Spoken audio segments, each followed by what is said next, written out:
তথ্যঘরে আজকের আয়োজনে স্বাগতম। আজকের ভিডিওতে আমরা জানব বাংলাদেশের সর্ব উত্তরের জেলা পঞ্চগড় সম্পর্কে।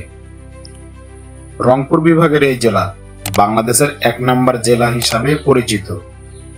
চলুন জেনে নেই পঞ্চগড় জেলার ইতিহাস, সংস্কৃতি, প্রকৃতি আর দর্শনীয় স্থানগুলো সম্পর্কে।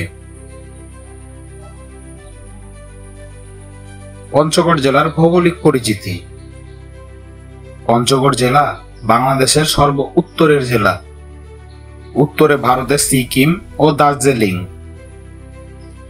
দক্ষিণে ঠাকুরগাঁও ও দিনাজপুর, পূর্বে লালমনিরহাট ও নীলফামারী, আর পশ্চিমে ভারতের কোচবিহার জেলা অবস্থিত। পঞ্চগড় জেলার আয়তন প্রায় ১,৪০৪ বর্গ কিলোমিটার। এটি সমুদ্রপৃষ্ঠ থেকে প্রায় ১৫০ মিটার উঁচুতে অবস্থিত, যা বাংলাদেশের অন্যান্য জেলার তুলনায় অনেক উঁচু। পঞ্চগড় জেলার ইতিহাস ও নামের উৎপত্তি। পঞ্চগড় নামটি এসেছে ৫টি গড় বা দুর্গ থেকে। এগুলো হলো ভীমগড়, রক্সিগড়, দেবনগর, আরসাগড় ও মিরগড়। এই সব দুর্গের নাম থেকে জেলার নাম হয় পঞ্চগড়। ১৯৮৪ সালের আগে এটি ঠাকুরগাঁও মহকুমার অংশ ছিল। পরে পূর্ণাঙ্গ জেলা হিসাবে আত্মপ্রকাশ করে। পঞ্চগড় জেলার জনসংখ্যা ও সংস্কৃতি। পঞ্চগড়ের জনসংখ্যা প্রায় ১১ লাখ। এখানে মুসলিম, হিন্দু ও আদিবাসী সম্প্রদায়ের লোকজন একসাথে বসবাস করে। এখানে সাঁওতাল সহ বিভিন্ন ক্ষুদ্র নৃগোষ্ঠীর বাস এই জেলায়। লোকসঙ্গীত, ঝুমুর নৃত্য আর পাহাড়ি সংস্কৃতি পঞ্চগড়কে করেছে অনন্য। পঞ্চগড় জেলার অর্থনীতি ও কৃষি।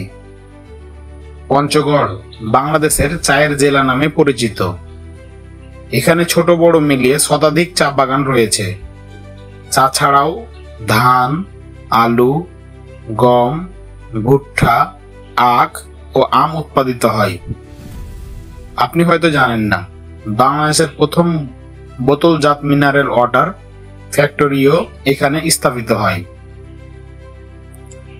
পঞ্চগড় জেলার শিক্ষা। শিক্ষা দীক্ষায় বর্তমানে পঞ্চগড় জেলা অনেক এগিয়ে। পঞ্চগড়ে সরকারি college, technical school, polytechnic institute, medical college এবং বিশ্ববিদ্যালয় পর্যায়ের প্রতিষ্ঠান রয়েছে। শিক্ষা বিস্তারের হার দিন দিন বৃদ্ধি পাচ্ছে। পঞ্চগড় জেলার দর্শনীয় স্থানসমূহ। পঞ্চগড়ের দর্শনীয় স্থানগুলোর মধ্যে উল্লেখযোগ্য হল ভীমগড় দুর্গ,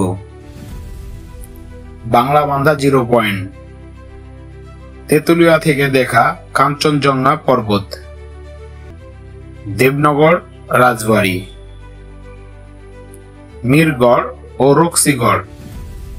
এছাড়াও মূল আকর্ষণ এখানকার করতোয়া নদী ও প্রাকৃতিক সৌন্দর্য। যোগাযোগ ব্যবস্থা। ঢাকা থেকে সড়ক পথে পঞ্চগড়ে যাওয়া যায়। এছাড়াও রেলপথেও যোগাযোগ করার সুবিধা রয়েছে। আর হ্যাঁ, তেঁতুলিয়া স্থল বন্দর কিন্তু পঞ্চগড় জেলায় অবস্থিত। পঞ্চগড় শুধু বাংলাদেশের উত্তর সীমান্তই নয়, এটি প্রকৃতি, ইতিহাস ও সংস্কৃতির এক অসাধারণ মিশ্রণ। বাংলাদেশের প্রতিটি জেলা নিয়ে ধারাবাহিক তথ্য জানতে আমাদের সঙ্গেই থাকুন। ভিডিওটি ভালো লাগলে লাইক দিন, শেয়ার করুন, আর হ্যাঁ, অবশ্যই সাবস্ক্রাইব করুন। আজকের মতো এখানেই। সকলকে ধন্যবাদ।